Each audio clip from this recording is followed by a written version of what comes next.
Hello friends, welcome to Jinesh IS Academy editorial analysis.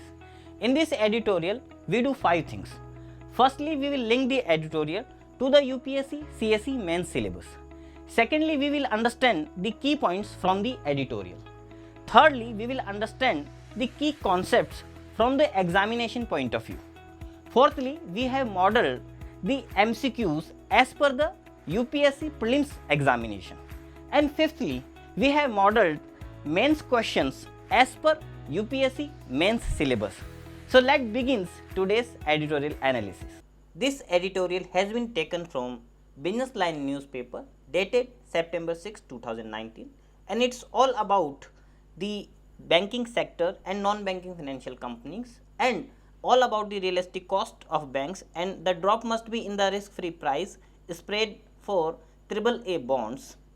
It comes under the UPSC CSE syllabus, which covers GS paper 3, banking sector and non-banking financial companies, growth and development. Here are the key points from this editorial.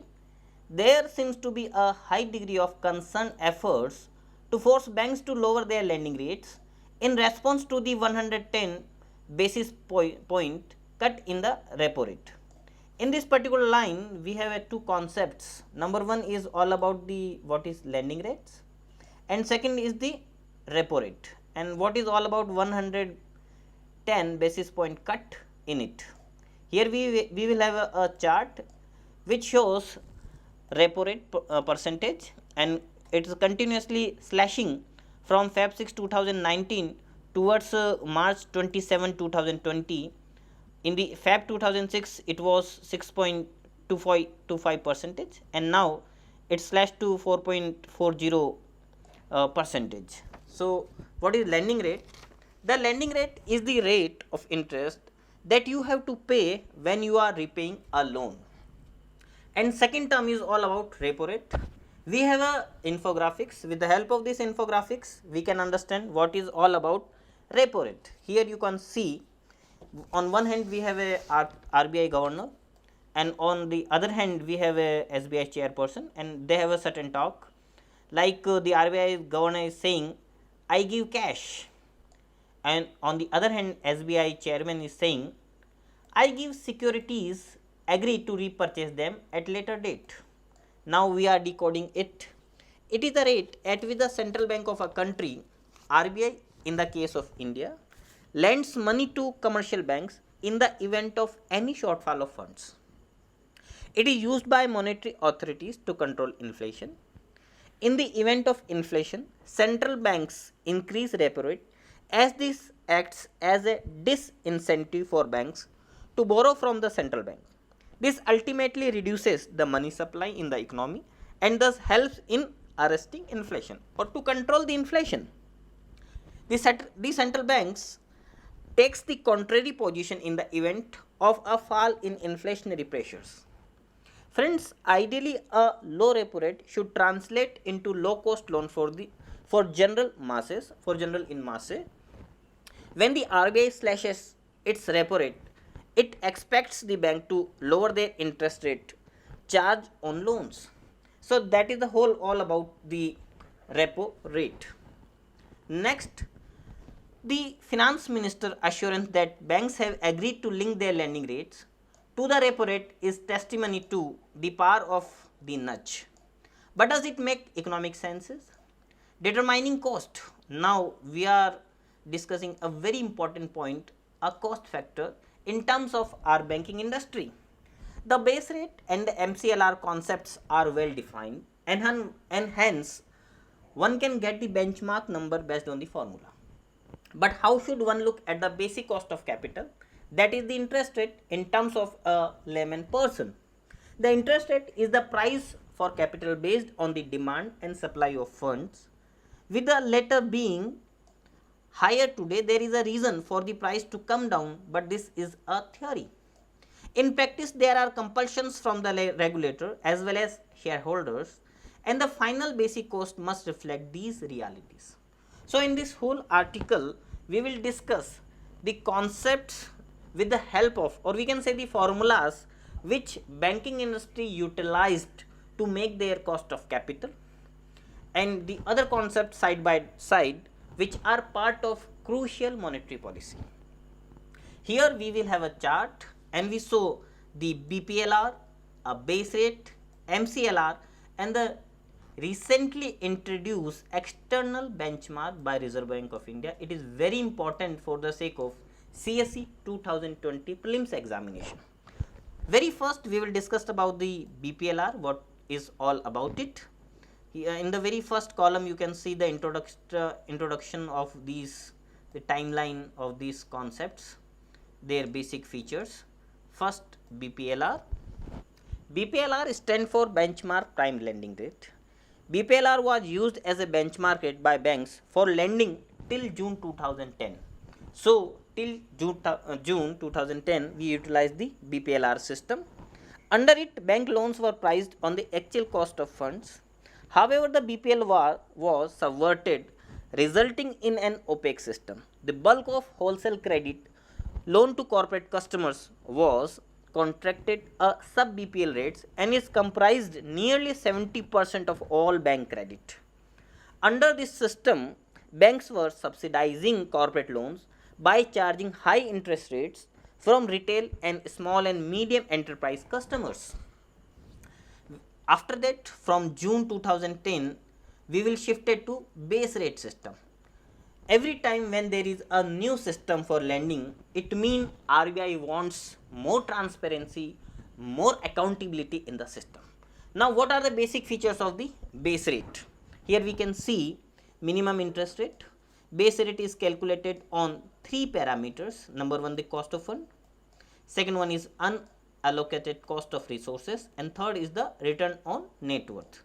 Earlier we had only cost of funds in the BPLR system, but this system has certain more features, or you can say it is more advanced, and now we are moving towards from BPLR, base rate, MCLR and the external benchmark system. First, the base rate. Banks stopped lending on base rate from April 2016. Loans taken between June 2010 and April 2016 from banks were on base rate. During the period, base rate was the minimum interest rate at which commercial banks could lend to customers. Friends, base rate is calculated on three parameters: the cost of fund for banks, unallocated cost of resources and return on net worth. Hence, the rate depended on individual banks and they changed it whenever their cost of funds and other parameters changed, right?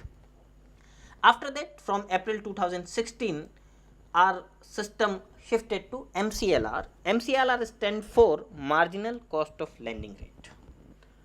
It has certain features like marginal cost of fund. It is an economic concept we will discuss recently. This rate is based on four components like the marginal cost of funds, negative carry on account of cash reserve ratio, and third, operating cost, and fourth is tenor premium. Now, it is a benchmark lending rate for floating rate loans. This is the minimum interest rate at which commercial banks can lend.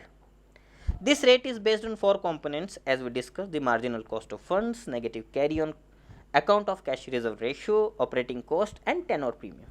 Here the vital point is, what is tenor premium? Tenor premium in MCLR is a premium charged by banks to the borrower for the risk associated with a long-term tenor. The tenor premium is not specific to a loan class or borrowers, and it will be uniform for a given residual tenure. Tenor premium will allow banks to charge a higher rate of interest for loans with long-term horizons. Friends, MCLR is linked to the actual deposit rates. Hence, when deposit rates rises, it indicates the banks are likely to hike MCLR and lending rates are set to go up. Now, recently from 1st October 2019, RBI introduced a new system known as external benchmark. It has four external benchmarks. You can see every time there is a more transparency in the system by introducing a new lending rate system. It has four pillars like four external benchmarks are repo rate, 3-month treasury bill yield, 6-month treasury bill yield Interest rate published by Financial Benchmarks India Private Limited. Now we can discuss all these points in detail. The RBI has made it mandatory for all banks to link all new floating rate loans, that is personal, retail loans, loans to MSMEs, to an external benchmark with effect from 1st of October 2019. The move is aimed at faster transmission of monetary policy rates.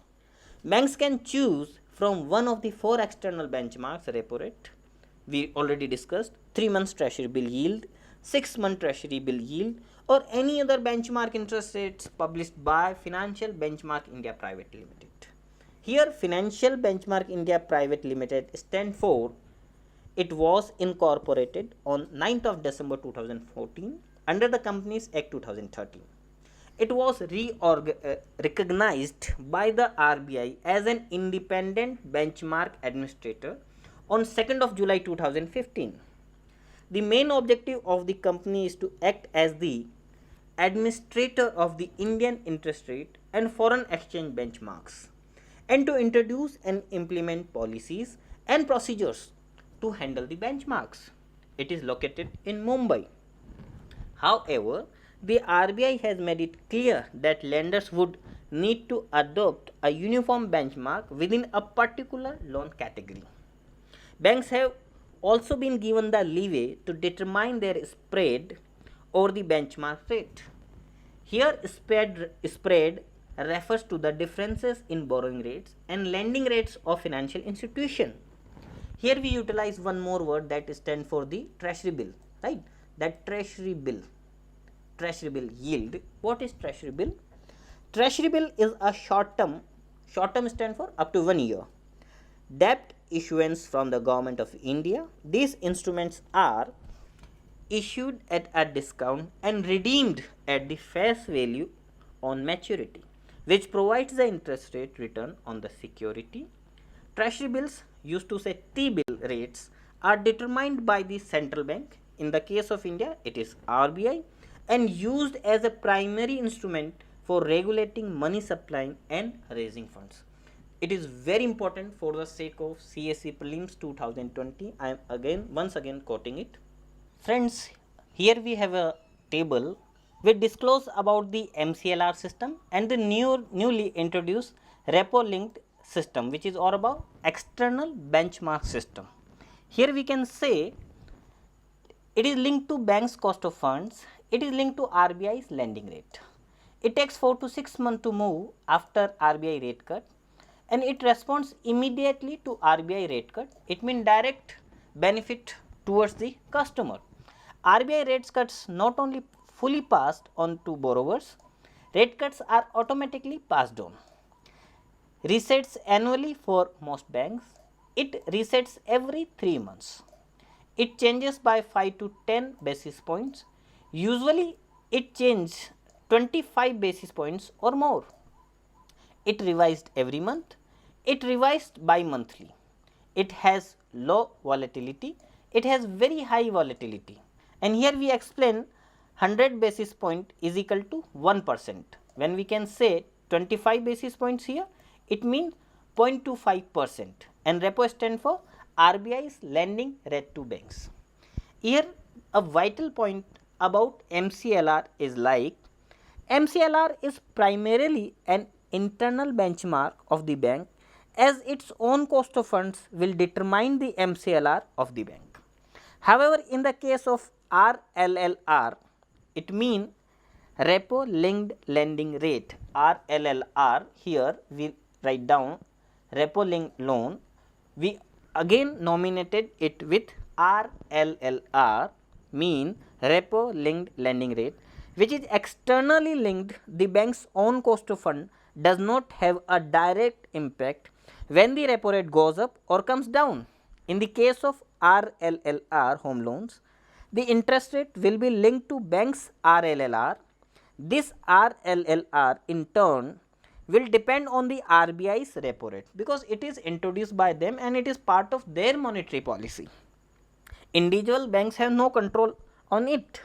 Whenever the RBI revises the repo rate, RLLR of banks gets impacted, and you can say immediately it will impact it. Any cut in the repo rate will help banks in lowering RLLR and vice versa. RLLR therefore is an external benchmark. We already discussed it. The reset period in MCLR linked home loan is generally 12 months, while a few banks have a 6-month too. Whatever the reset period is, the home loan interest rate and hence the EMI gets revised accordingly. This gives a time lag to MCLR based loan.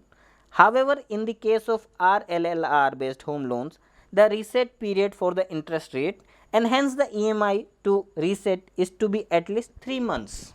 So, there is a time lag issue between the outgoing MCLR system and upcoming the external benchmark system. And now a very important point between MCLR system and this external system. In the case MCLR loans, the banks are allowed to charge a spread. We already discussed about the spread.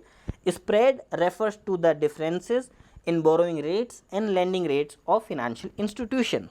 So, the banks are allowed to charge a spread, markup or margin. For example, if the MCLR of the bank is 8.6%, then it may lend at 9% after factoring in 40 basis points of markup. In RLLR, the spread is as per the loan amount and the risk group of the borrower. That is an important point we keep in mind. Gentlemen, when in the year 2016 MCLR was introduced, immediate question was asked in CSE prelims 2016. You can see the question here. What are the purposes of marginal cost of fund lending rate announced by RBI? These guidelines help improve the transparency in the methodology followed by banks for determining the interest rates on advances. Second statement is, these guidelines help ensure availability of bank credit at interest rates which are fair to the borrowers as well as banks. What is the right answer? A. It means only the first is the right answer. It was asked in the CSE 2016. So, gentlemen, here we have a chance that about external benchmark which is introduced in 2019. So, there is a chance they will ask a question on it. We make an imaginary question for CSE prelims 2020. What are the purposes of external benchmark announced by RBI? We are discussing this external benchmark in this whole editorial. First statement about it, the move is aimed at faster transmission of monetary policy rate. It is the biggest advantage of this external benchmark. Banks can choose from one of the 4 external benchmarks: repo rate, 3-month treasury bill yield, 6-month treasury bill yield, or any other benchmark interest rate published by Financial Benchmark India Private Limited. Select the correct answer using the code below. Right answer is both 1 and 2. Might be they will ask you a bit tricky question. If you have a good command over the concept, then everything is very easy. Here we see calculated marginal cost, a cost for an bank for lending. Like cost of funds is all about 5.20%, 20. Loss on SLR, that is all about a regulatory thing, 0.34%. Return on capital is all about 1.30%. Provisions for NPA, on an average we have taken this data, 2.50%. Friends, these kind of table make a very good impression on examiner during the CSE mains examination or any state services which you are opt for. In India, if banks have to lend 100, they have to raise around rupees 130, as 4% of the NDTL has to kept aside as CRR and 18.75% as SLR. In this line, again we saw certain terminologies of economics like NDTL, CRR, we already know cash reserve ratio, statutory liquidity ratios, which are key points in any monetary policy system. But the key point here is NDTL. What is NDTL is all about it. Again we have a one infographics. Here you can see RBI governor is saying it is on base of CRR and SLR calculation. He is speaking all about the NDTL. And NDTL is equal to demand liability plus time liability plus OTDL minus assets with other banks. It is quoted by the SBI chairman Ravish Kumar ji. Now we can discuss NDTL. NDTL is an important banking term. NDTL stands for net demand and time liability. It helps us to calculate CRR and SLR. Let's decode the NDTL. Very first, the demand liability.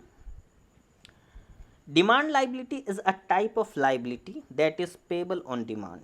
When you deposit your money in savings accounts or current accounts of a bank, it is a liability for the banks to repay it back to you whenever you demand it to do so. Therefore, saving accounts, current accounts, demand drafts, etc. fall under the demand liability of a bank. Now, second thing is, what is time liability? Time liability is a type of liability that is payable after a term or time period. In other words, it has a fixed term or time period to mature. When you deposit your money in fixed deposit, recurring deposit, gold deposits, and any other kind of deposits, the bank is liable to pay it with interest at the time of its maturity.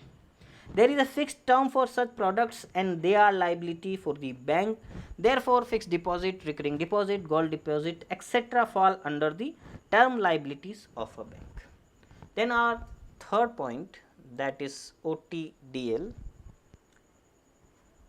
OTDL stands for other demand and term liabilities. Those liabilities that do not fall under the above two categories, demand liability and term liability, is called ODTL. The interest accrued on deposits, unpaid dividends to shareholder, etc. fall under other demand and term liabilities. One last thing we have to know is assets with other banks. Banks also deposit their surplus money in other banks. They deposit in the fixed deposits, term deposits, cash certificates or other banks, and that amount will come to the bank again on demand or after a fixed term. Therefore, they are assets of the bank. The deposits of a bank in other banks are called assets with other banks. You can see my cursor is here. So, in this way, we are decoding the NDTL. Here you can again saw this chart. The cost of funds for bank in 2017-18, if we are taking certain example based on RBI data, was 5.1%, which can be applied to rupees 104. For the balance, the difference between return on advances and investments can be applied, as this is the cost of regulation. This was 1.3% and hence the cost of SLR would be 0.34%. These all are the regulatory things. Right. For commercial institution, the return on net worth of at least 10% can be assumed. Lastly, a provision for NPA is also required because it is probable in our country. Assuming a fair NPA, NPA stands for non-performing assets, ratio of 5%, although it is 10% today. For the 5 of potential NPA on lending of rupees 100, a provision norm of 50% would mean a cost of 2.5%. Everything is well explained in this chart.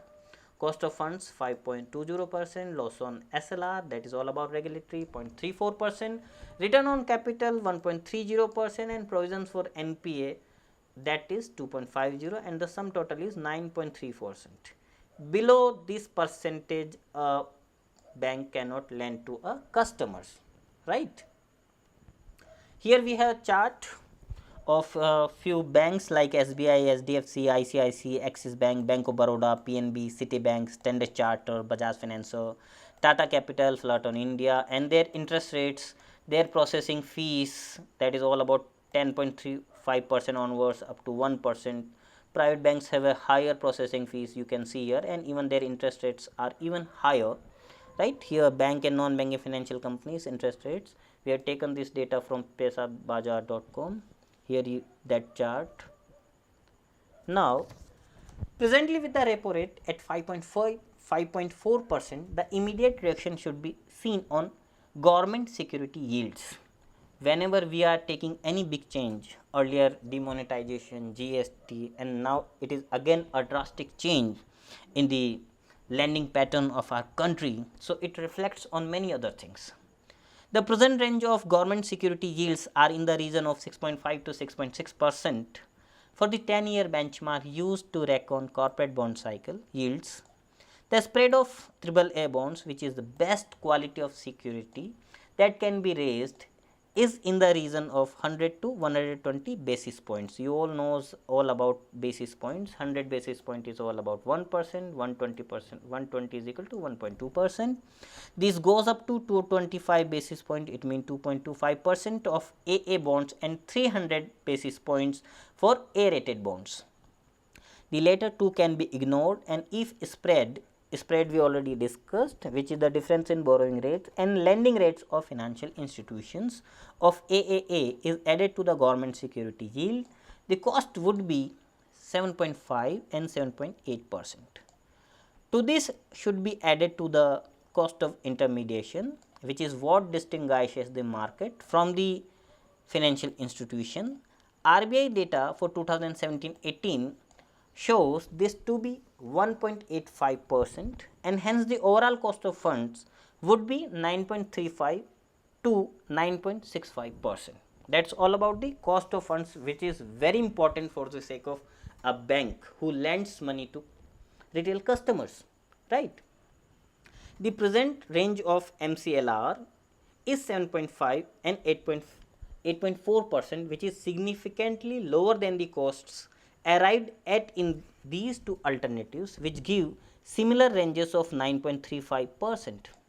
There is hence in a way some convergence between the market way of pricing debt and the costing from the point of view of banks, right? It is a market way, a market style to respond. This really backs the question how much more banks should be lowering their rates, which also maintaining their viability, and beyond it they will no more viable for any economy. The critical part to this exercise is that the market is the best judge of the cost of capital, important point, and if government securities yields react in a particular manner, then the bond spread will discuss, provide an indication of what the disintermediated market throws up as the cost of borrowing, right friends. Then when we are discussing about the lowering rates of lending, there are hence two aspects here. The first is on how the risk free price moves, which can be driven by other factors besides the repo rate, as is the case today. The second is the risk perception of the top layer of borrowers, which is indicated in spread of AAA companies. AAA stand for more secure securities, right? For the realistic cost to come down, both these elements should decrease. If they do not come down, then nudging banks to lower their lending rates may go against the economics of interest rates, and that we don't want, right? So we want a balance. With the help of this editorial, we organize certain concepts like repo rate, BPLR, base rate system, MCLR system, and recently introduced external benchmark, very important point for the sake of CSE prelims 2020 and CSE mains. Ultimately the NDTL we discuss with this thing. Here in the 2014 there is a question which appeared in CSE prelims. The terms marginal standing facility rate and net demand and time liabilities, sometimes appearing in news, are used in relation to, quite natural, it is related to banking operation. It has no relation with communications, military strategies and supply and demand of agricultural products. So ultimately it is very easy question to opt for. So in this way we completed our editorial analysis. Thank you very much friends.